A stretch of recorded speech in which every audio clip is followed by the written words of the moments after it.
My name is Tatu Gatere, and I'm the co-founder and CEO of BuildHer.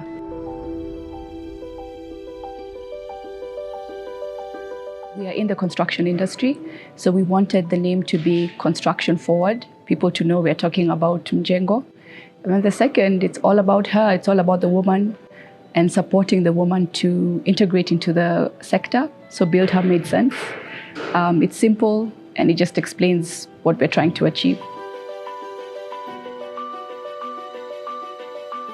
Experience yangu hapa BuildHer imekuwa poa juu hapo mbele sikuwa najua mambo ya career. Sikuwa najua kama kuna mwanamke anaweza kuwa fundi ajisaidie pamoja na familia yake. Kulikuwa na yoga, kuna heels, kuna vitu mingi. So, imekuwa poa juu imenisaidia kuwa flexible story ya yoga na gym hiyo kusaidia mwenye unaweza kulift kitu. Na heels pia wanafundisha kujua kuongea mbele ya watu. So bila kuogopa, yani unazoeana na watu juu unaweza itwa hapo mbele uongee. We initially thought employers would be the primary client of BuildHer. The construction sector really struggles with getting skilled labor. And so naturally, we assumed that contractors would want to hire labor from us.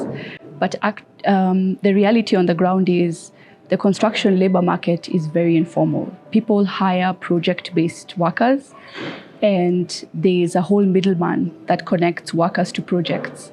So it's very rare that contractors would contact you directly. And so the program had to quickly adjust to equip women to be able to go out and advocate for themselves, be able to negotiate with subcontractors and labor subcontractors or project subcontractors, to get a foot in the door, to be respected, to be given a chance. And we also had to work with a lot of employers to ready the market to integrate women. So we didn't expect to do as much groundwork as we have done. But at the end of the day, it helped us learn what's appropriate for the organization and what's needed in the market. I've been a member of BuildHer since its inception. When the new cohort comes in, so we take them through orientation that takes 2 days so that they can really understand the dynamics of the organization, what is expected of them. We take them through the rules and regulations of the program, and then also they sign the contract with BuildHer.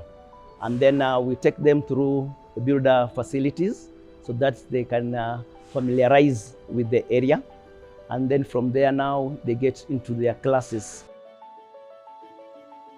A typical day would involve monitoring the artisans that we have working in the industry, monitoring their performance, collecting data from employers, again, the contractors, fabricators, and other industry players, to understand about the performance of the artisan, their growth in the industry. Are they delivering for what the employer needs? For us, it's a number of activities externally, which in turn enable us, in that case, for example, to bring the data or the feedback collected back internally to our program so that we make sure that the training we're doing here is meeting the needs or the demands of the industry. At every other cohort, there are some feedback that we get. We get from the trainees themselves, we get from the impact team, we get from the placement team, such that now we incorporate it maybe in the next cohort or in our curriculum. And then the feedback that we get from the industry also makes us to review our curriculum occasionally, so that the following cohort, then it becomes much better than the previous one. Kwa hii course yetu tunafanya huku BuildHer, kuna kuanga na yoga, kuna gym na kuna heels. So hizo zimenisaidia sana. Kwanza hiyo story ya yoga nimekuwa flexible, tunafundisha kwa flexible nini, alafu sasa kuna hiyo gym, unafundisha kueleza lift mzigo. Juu ni ngumu wanamwambia kubeba mzigo, so unafundishwa. There's also training, because we are involved internally in the training program in terms of taking, at that point in time, our trainees through a class called holistic employability and wellness skills training. So it's about behavior change, professionalism, understanding the realities of the sector and how to navigate the sector, job management, focusing on goals, growing or building your career in construction. Sikuwa najua jinsi ya kujiongelelea, nilikuwa naogopa. Lakini vile nilisomea life skill, nikajua jinsi ya kujiongelelea. Naweza ongea na watu vizuri, naweza enda mahali watu wamegombana niwasikanishe tuongee vizuri. Saa hii tena pande kazi, sikuwa naweza jiongelelea kuhusu kazi yangu. Lakini sasa najua kuongelelea, najua kusema hii kazi naweza fanya. Hata wakinipatia kazi waniletea nimefanya hii kazi naweza fanya. Pia kulikuwa na Hughes. So hiyo Hughes ilikuwa nakufundisha vile unaweza approach client wako, vile unafaa kusimama body language yako, vile unafaa kunegotiate na yeye. Juu hakuna vile utaenda kwa client uanze kukaa kama una chora chini na unanika uko serious. So imenisaidia sana pia hiyo. We have 4 months of intensive training, of which 60% is technical training and 40% is the holistic employability and wellness skills training, which is about behavior change, professionalism, knowing how to be involved in job management as an end-to-end process, being able to understand the realities of the construction sector, understanding the strategies of how to navigate the sector, even as women, especially because, of course, there are obstacles that as women, our beneficiaries face in penetrating the sector, which is male-dominated. So there's the 60% technical training and the 40%, which is the Hughes training. Then over and beyond that, the beneficiaries then transition to the construction industry to continue building their skill level, upskilling, building their experience over 8 months. So that means 4 months of placement and the next 4 months where they're alumni, meaning they specialize, they sharpen their skills in specific areas and we support them to grow. So that's 8 months. So 4 plus 8 makes it a year. At the end of those 8 months, or rather at the end of the year, we work hand in hand with NITA, which is the National Industrial Training Authority, so that our artisans can get accredited, starting with grade 3 accreditation. However, because of the manner in which we train them to be independent thinkers, to be goal-oriented, we encourage them to add their accreditation. So from grade 3, they can get grade 2 and grade 1 accreditation and beyond. That said, in addition to NITA, we work closely with the regulator National Construction Authority, NCA. So once our artisans get NITA accreditation at grade 3, which is a prerequisite, they then can get NCA accreditation. So that's how it works.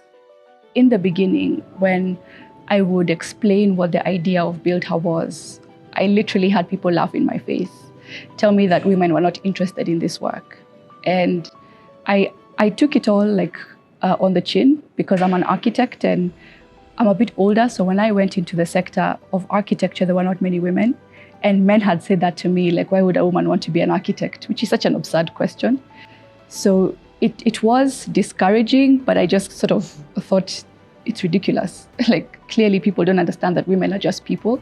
The nature of the construction sector is such that it's majorly informal.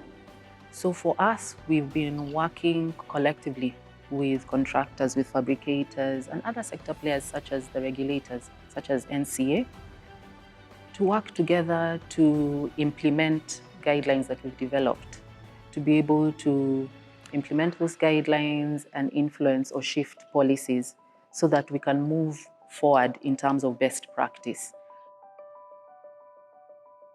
Kwa hii program nimelearn skills mingi, nimelearn kutumia machine operator, nimelearn life skills, nimelearn venye unaweza enda kwa site ufanye kazi, venye naweza tumia fitness kwa maisha yangu.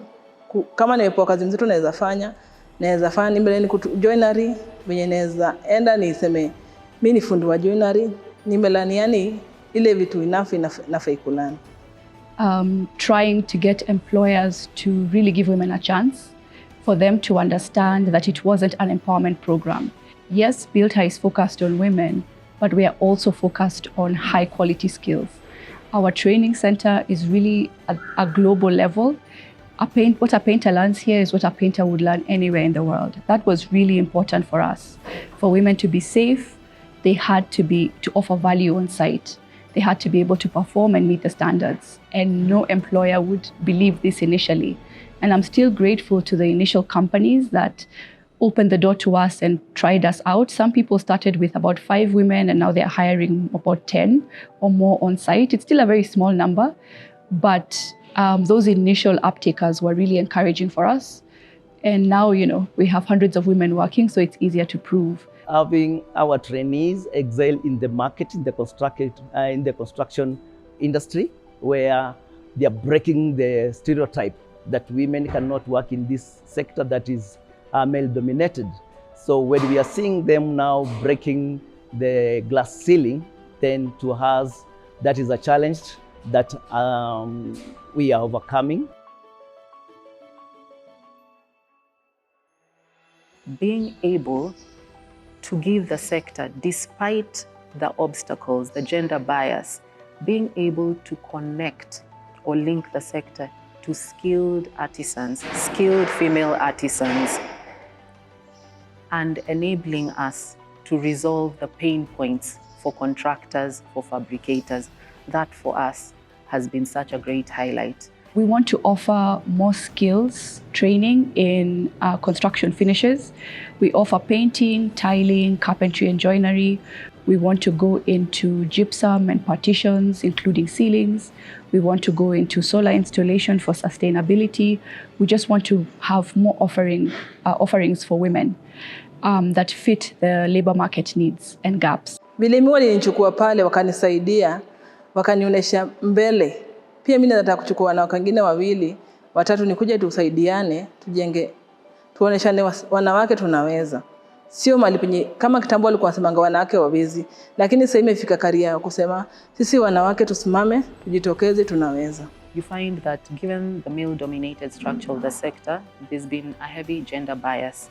So being able to see female artisans step onto the sites and them challenging that gender bias, being able to prove that they can work productively and be able to deliver equally to their male counterparts and earn a dignified income equally for that skill level to their counterparts, for us has been a highlight. It's not been an easy journey, but we celebrate that because there's more acceptance, and it's the women themselves proving that they can do it once they step onto the site, proving by doing.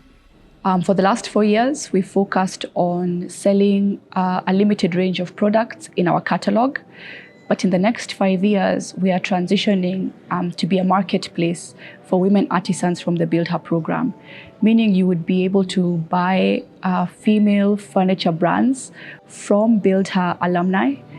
And we would also be offering a wide range of prices and a wide range of products so that we can address the affordable market and what we call the accessible market, which is a bit higher in price, but still high quality for that value. So we want to grow that business to make sure that women furniture makers are able to establish and grow their businesses. Nataka ku-encourage wanawake huku nje, hii kazi wasione kama hii kazi ni wanaume peke yao. Unaweza fanya, tunaweza fanya pia. Na hii kazi yote hii kazi ya construction kama tu kazi zingine. Nilikuwa nataka kujua painting sana. But say after kujua painting tukafundishwa kila kitu, stories za texture, naweza taka at least nikishafanya kiasi ndiko maybe na kampu yangu pia mimi niweze ku-advise wanawake, kuwaonyesha venye wanafaa maybe ku-face my clients, vitu kama hizo. At least ndo wako na ile idea kinaweza taka kufanya. The advice that I would offer change makers who want to catalyze whether it's sector change, larger, broader change, or smaller changes in the sector that could lead to, impact, would be to combine your idea with the needs and gaps of that sector. So it's important for BuildHer not just to work on women's integration.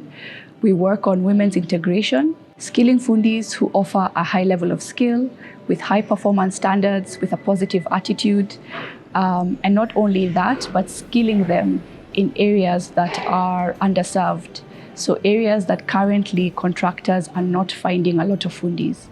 So if you're offering a solution, as well as pushing for a change of mindset, a change of attitude, or a change of behavior, you will have more people sign on to support that cause if you're also providing a solution for them.